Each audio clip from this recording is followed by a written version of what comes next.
What's up, Kris Krohn here, and today we're talking about how you get that first pesky $100,000.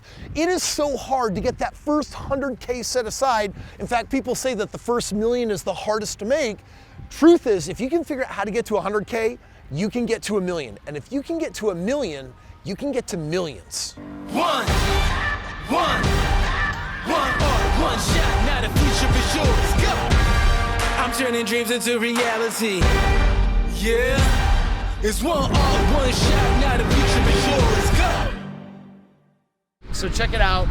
I'm touring the country with my family right now, and here in Cleveland, Ohio, we found this precious gem. This is the Rock and Roll Hall of Fame. I love me some hard rock. And you know what's harder than hard rock? Making that first $100,000. You know, people always say, man, that first million was so hard. And I'm like, you know what I learned? I learned that that first $100,000 is a beast. But if you can figure it out, you can get to a million. And you know what? Making $10 million was way easier than making my first million. So no matter how far and high you really want to go, I'm going to tell you what, sky's the limit. All comes down to this. Do you have a strategy, like a 3-step formula, 3 steps to what you need to do to get that first $100,000? Come inside, let's check it out. This video is really all in service of helping you figure out how to break that 7-figure mark in time, as in become a millionaire, right? It's amazing to me how many people I meet, they're like, well, I don't want to be rich or anything. I don't want to be a millionaire, but I want to have these nice things in life. I'm like, man, I don't know if you know how little $1 million is. So let's build a game plan on how to get there. Now listen, if you were talking to your financial planner, here's what they would say. Let's just say fictitiously that you had $100,000. Well, you could literally put that in some type of 6% interest-bearing account. And do you know how long it would take to get to $1 million? Well, you can see it right here on screen. Take roughly 40 years. Now I want you to think about that for a second. The first challenge is, how do I get to $100,000? The second challenge is, do I really want to wait 4 decades to have it barely break that $1 million mark? Well, I'm going to tell you in today's video, I'm going to focus on how to get you to $100,000 as quickly as possible. And there are 3 different ways that you can do that. But then at the end of the video, I'm going to show you how, instead of waiting 4 decades to turn 100 grand into $1 million, I'll literally show you how to do it in a few years. Tell you, it takes a lot to get to the top, but once you're there, you can look back and you know the way that it took to get there. These 3 steps, this is me in hindsight saying, as a mentor to you, because you are a subscriber, right? Exactly how you get there. So here's step number 1. You have to learn how to become an aggressive saver. There's this mentality dichotomy. You're either a consumer or you're an investor. And it starts here in the mind. You see, a consumer, when they get their paycheck, if there's leftover money, guess what they're going to do? They're going to go spend it on something. They're going to dream on the car upgrade. They're going to think about the nicer pad that they could have or the next thing that they can buy.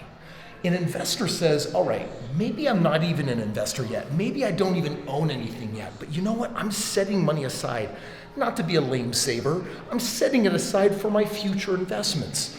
And if you get really serious about that, then you're going to have a goal to save at least 20 or 30% of your income and look forward to finding that first or 10th or 100th investment, because that's all now about the mindset of, how do I grow my money? Here's my challenge for you. What percentage of your income are you willing to save? If you're like most people, you can't even save 10%. I challenge you to think different. I challenge you to dig deeper. And I challenge you to find a way to save a majority of what you make in time. Now hold on, Kris, what do you mean eventually save a majority of your income? That's not even possible. Pay attention. In the beginning, even if you can only save 10 or 20%, eventually you're going to accumulate enough money to buy an investment. That investment should produce cash flow for you. What do you think you're supposed to do with the extra cash flow that it gives off? You're supposed to save that as well. All of a sudden, you're not just saving 20%, now it feels like you're saving 25%, 30%. Well, you take those savings, you buy your second investment, your third investment. It's now putting off so much cash flow that in time you're no longer just saving 20%, you can save 30%, 50%, 80%. Right now, I'm even saving more than 100% of what I make because my investments are doing the work for me. Geico. 15 minutes could save you 15% or more on car insurance. Check it out. Secret number 2 to stashing that first $100,000 and getting it set aside, you've got to go to war with W-2, and you've got to find a commission-based opportunity. Now, I want you to think about that for a little bit.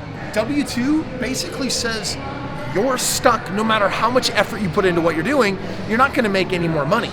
But if you have a commission-based component, or if you got some kind of bonus, the bigger it is, the more meaningful it is, the better that it is. Why? Because it means that you can start getting paid now for your effort. If you work twice as hard, wouldn't you like to earn twice as much money? W-2 doesn't think so. And so one of the things that you should consider is, am I really in a career that is allowing me to save considerable money? Or am I pursuing a career because it's fun or I have passion for it? Listen, if you don't have a way of getting more money out of your time, then ultimately that's going to restrict your ability to get that $100,000 set aside with an aggressive saving strategy. So there was a college kid knowing that my future was going to be found investing in real estate. And yet I needed to find a way to save up some money as a down payment on my very first property. And you know what I did? I got a commission-based job, and I sucked at it for the first year. Do you just suck at your job? But every year after, I figured out how to double my pay. And all I did was get better at the skill of selling. And over 4.5 years, I got to the point where the job was now paying me 6 figures. Real estate was paying me more than that, which is why I quit the job. In other words, that W-2 moving more towards a commission base ended up actually being a really important part of truncating my journey. So instead of taking 40 years or decades to get there, I got there in a very short period of time. Now I get it, you might be saying, Kris, I love my career. There is no way I'm going to leave that for a commission-based anything. So do you got anything else up your sleeve? Turns out I do. A side hustle, a side project, something you can do on the side that gives you the ability to make some considerable income. How would you do that? Let's talk about it. As much money as I've made investing my money in the game of real estate, I have to tell you that I've made way more money also owning businesses. And here's the difference. Real estate can appreciate, it meaning it goes up in value. It can also spin off a cash flow. It can also give you tax advantage. But there's an active income component of owning a business that has the ability to not pay 25% ROIs like real estate, but triple digit and quadruple digit returns. And I know what you're thinking, Kris, that sounds like you're asking me to get a second job. Well, understand there's a difference between owning a business and operating a business. And we're talking about the latter, owning a business. Hey, by the way, are you aware that there are a ton of side hustles out there that you can do from home that don't take a lot of time, and once you get them up and going, you can hand them off to somebody else but keep making 80% of the money?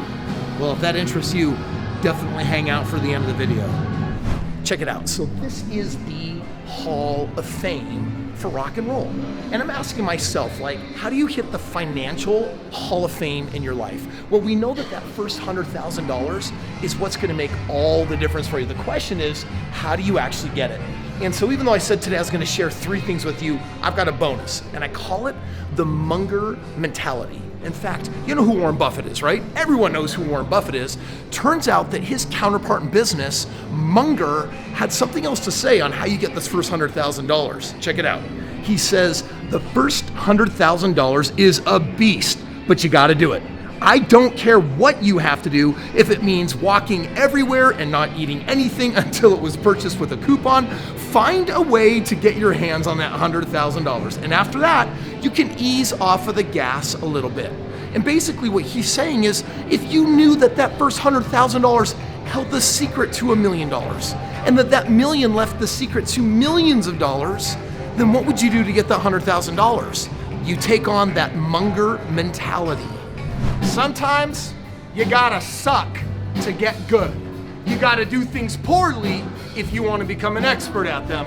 And you know what? Today I've given you some advice on 3 things that you need to do to get that money set aside. And if you want, you can judge it and say, oh, Kris, it's too hard, that's not convenient. But I gotta tell you right now, for your sake of your financial future, if you want to get in that financial Hall of Fame for you, dude, you've got to figure out how to jump in the game and do it. And I've got 2 ways for you to get a little bit of help on that if that would be meaningful to you. Way number 1, when I talk about getting a 100% commission job that can pay you potentially hundreds of thousands of dollars, I actually offer that. I got people all over the world that work for me in that capacity. And so one of the 2 links that you're gonna find below basically says, hey, I could actually learn about working with Kris and get into a high paid income opportunity. The second link that you're going to find is for what I call 7-figure hustle. it's an opportunity for me to share with you all of my top strategies for simple side hustles that make a lot of money. So whether you want a better paying job or whether you're looking for starting your own shindig on the side that can pay you enough money to get to that 100K sooner, those are two of those options, and the link below will show you how.